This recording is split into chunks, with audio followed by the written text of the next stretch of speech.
ये इधर मेरे दर्द है, इधर दर्द है और ये दर्द है।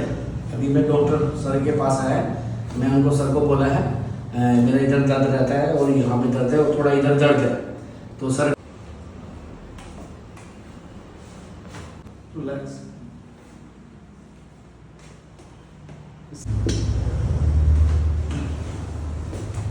क्या हो? अच्छा है, नहीं करेंगे। अच्छा, पहले से बहुत बेहतर है, पूरा बॉडी ऐसा हो गया, कुछ पूरा फ्रेश है। अभी इधर दर्द नहीं है, अभी पूरा बदन में वो नहीं है, पूरा नॉर्मल है अभी। हाँ अभी रिलैक्स है, पहले से अभी बहुत अच्छा है।